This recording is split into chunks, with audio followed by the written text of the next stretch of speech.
Pero cuando esta frecuencia arterial suba a 40, ¿qué va a pasar? Este tiempo va a empezar a reducirse. ¿Me entiendes? Y por consiguiente, esta presión va a empezar a caer.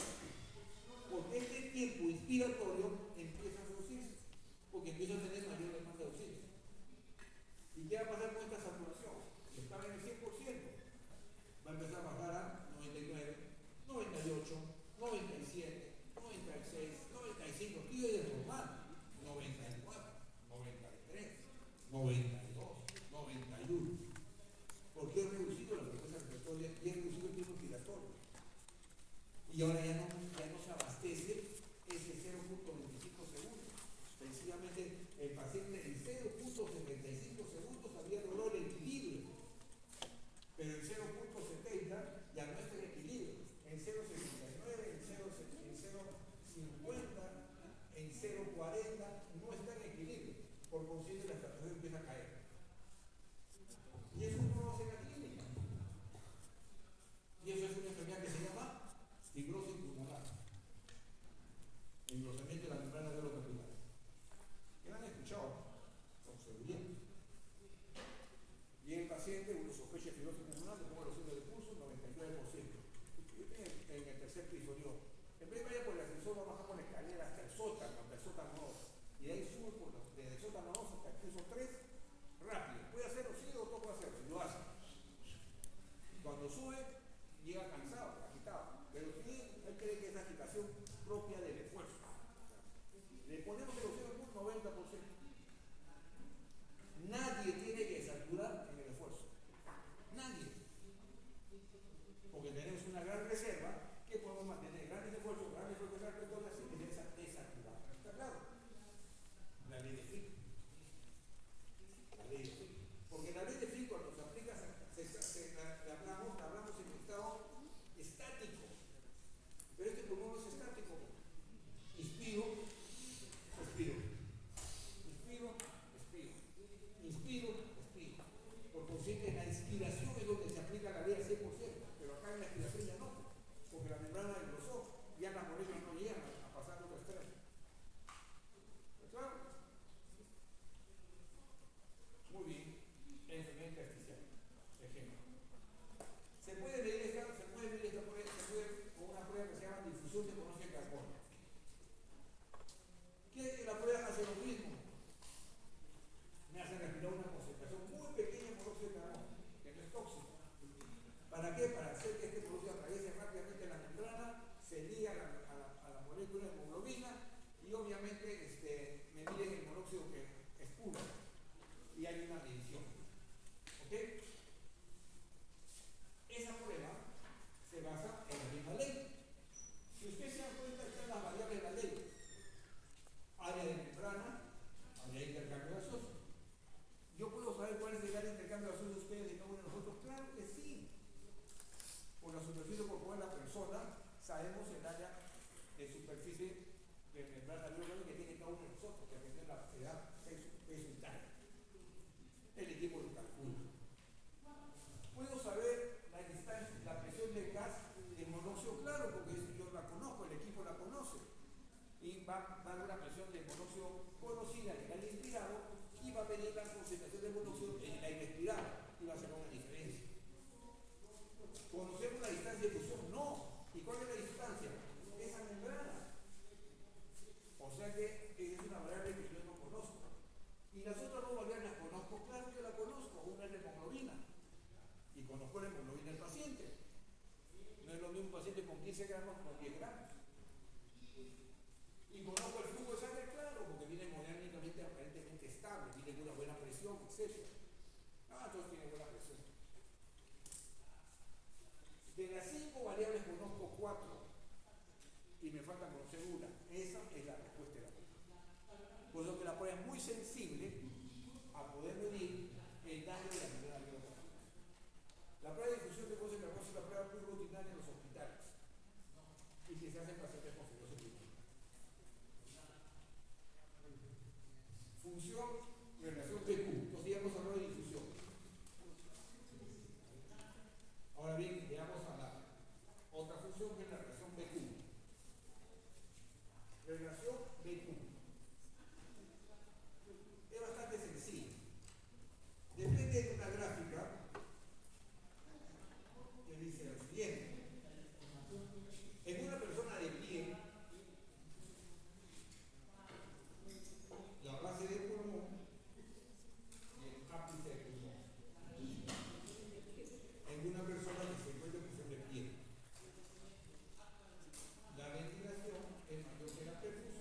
el ápice, pero la perfusión es mayor que la ventilación en la base.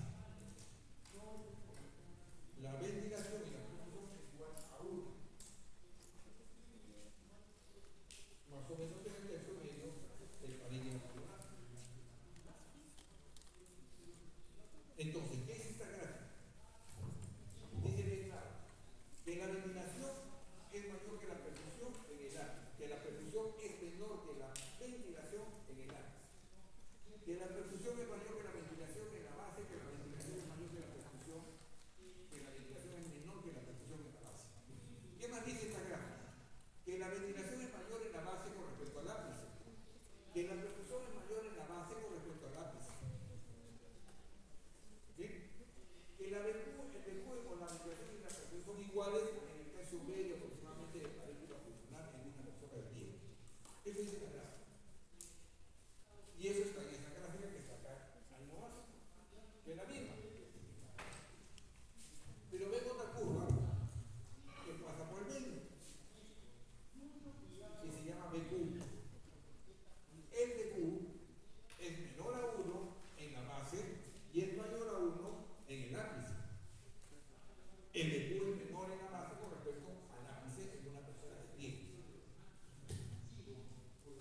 ¿Qué significa, si dan de cuenta esto? Se traduce precisamente en el comportamiento de los gases en las diferentes zonas del parénquima pulmonar. Es así que podemos decir lo siguiente.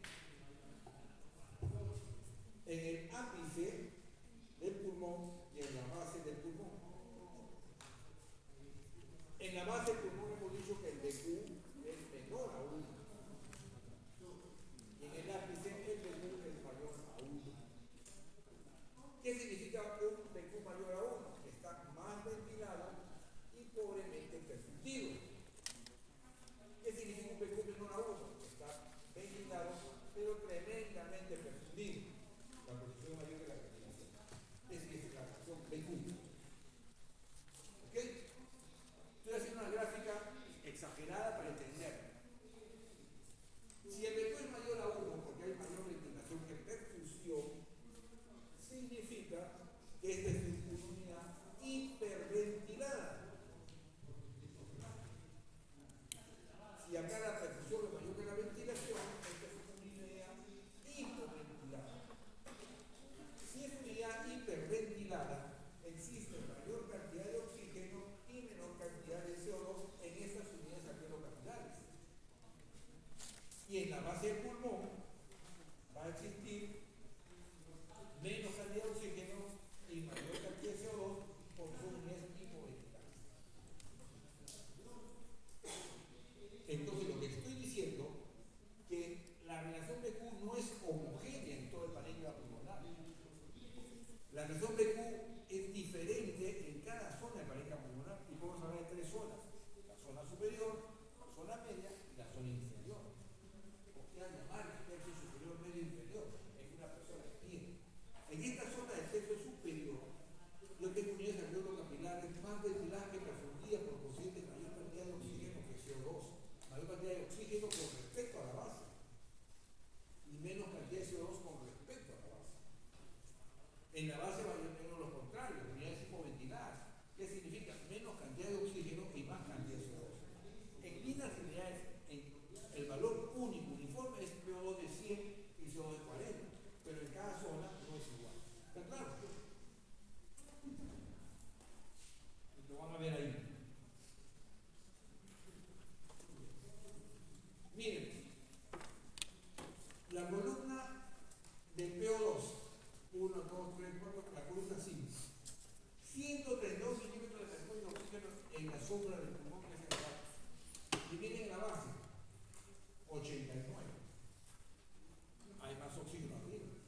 lateral, decúbito lateral derecho, lateral izquierdo, porción prona, porción ventral. ¿De acuerdo? Me pongo en decúbito lateral. Aparte hay otras porciones que más adelante van a explicar. Me pongo en decúbito lateral derecho. Mi pulmón derecho se está comportando como la base de ese sistema y mi pulmón izquierdo se comporta como el ápice. O sea, el BQ en esa persona, el decúbito lateral derecho, va a ser mayor en el pulmón izquierdo que el pulmón derecho. Y si yo hago lo contrario, me pongo en decúbito lateral izquierdo, mi pulmón derecho va a tener un BQ más alto que el pulmón izquierdo. Pues claro, imagínense, me pongo de cabeza. Mis bases de pulmón se comportan como ápice con respecto al ápice del pulmón anatómico. Y eso ocurre cuando nosotros ponemos a pacientes en diferentes hospitales de Lemur. Ponemos a pacientes en el cúbito lateral izquierdo y frente al Lemur cefálico. ¿Qué he puesto? He puesto el lado izquierdo, el cúbito lateral izquierdo, enfrente del Lemur cefálico, que significa su cabeza por debajo de los pies. Para drenaje postural, etc. Empieza a valer. ¿Está claro ese concepto? Igual sucede las variaciones patológicas, esta es una variación fisiológica. Pero las variaciones patológicas, ¿qué significan? Dos conceptos. Espacio muerto. Miren, tengo un alveolo y tengo un capilar. Y hago esto. Bajé la perfusión y mantuve la ventilación. Y la otra es que hago esto.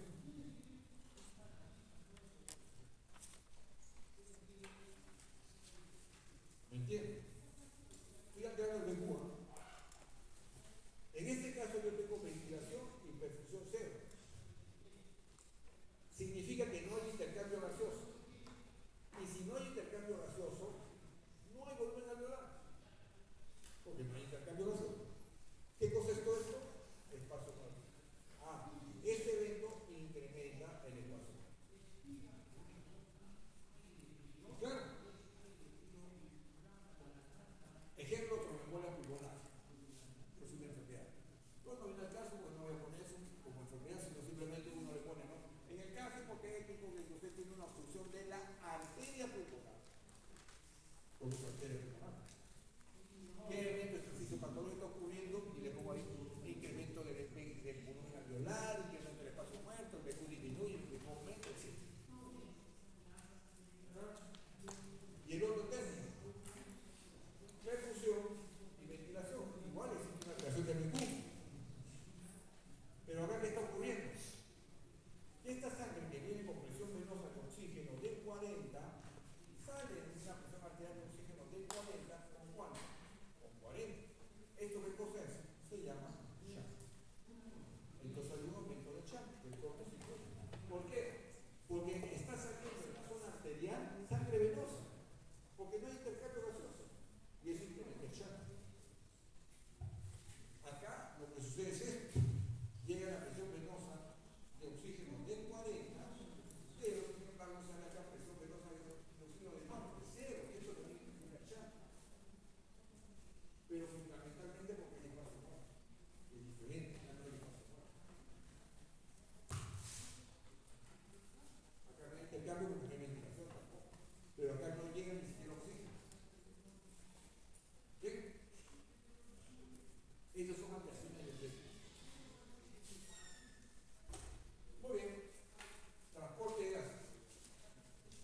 que es el contenido de oxígeno disuelto en la sangre arterial, más el contenido que está en la hemoglobina en la sangre arterial.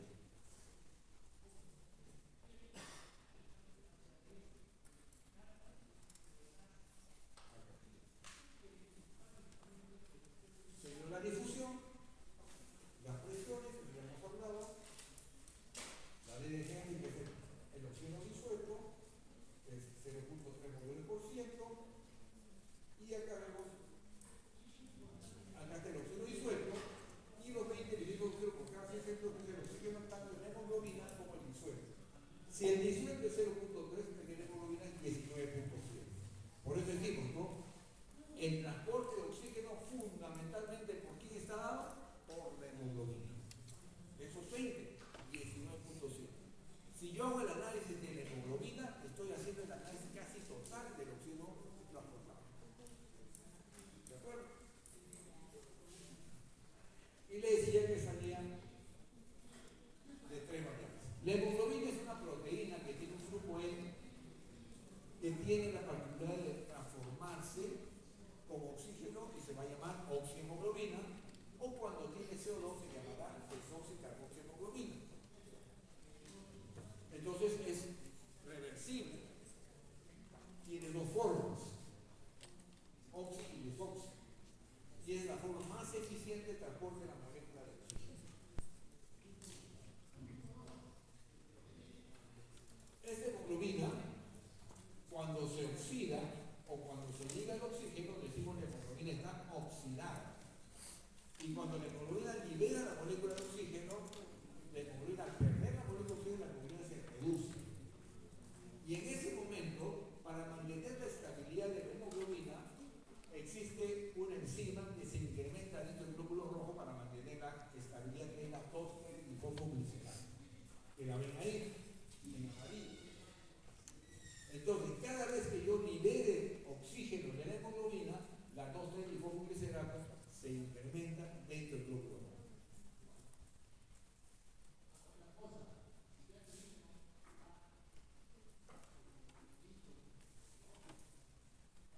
La sumatoria del oxígeno disuelto es 0.3 más el oxígeno de hemoglobina 19.7, el oxígeno total 20 volúmenes. Y eso está en relación a esta presión de oxígeno, porque la presión de oxígeno dependía de la saturación. Recuerden que esta saturación depende de la presión arterial de oxígeno. Esta es una hemoglobina normalmente que depende de la función hematopoyética. Y esto acá es simplemente una constante. Acá está la saturación, que depende de esta presión y nos va a dar esa combinación de oxígeno.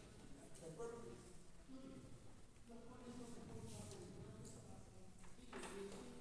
El término de saturación entonces viene a ser el porcentaje de ocupación que tiene la hemoglobina con molécula de oxígeno. Ejemplo, tenemos un ómnibus, queremos suponer que nosotros tenemos 1500 personas en la puerta de la facultad, que vamos a irnos a la Plaza de Armas y hay un ómnibus de 100 asientos. Se van 100 personas sentadas y se van a la Plaza de Armas. ¿Cómo está saturado ese ómnibus? Al 100%. Y van a llevar allá solamente 100 personas. Pero acá hay 1500. Entonces yo no necesito que vayan 100, necesito que vayan los 1500. Entonces yo pongo 15 ómnibus.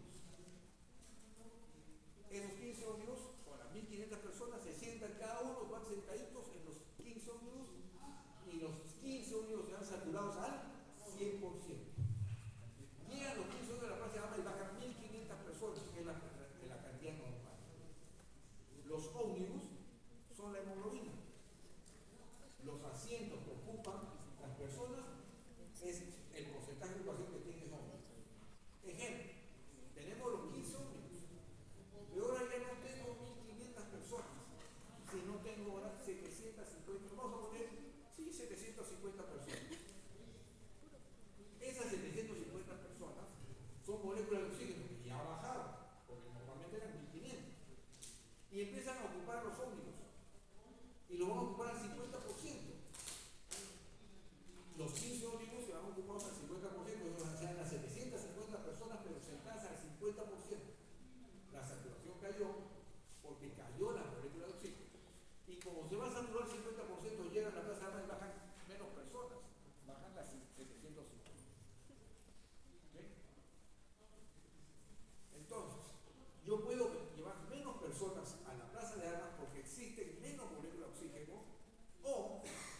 solamente tres ómnicos. A, anemia. Entonces una hipoxia, porque llevo menos personas al hacer es hipoxia, pero por anemia. O sea, la hipoxia tiene cuatro causas.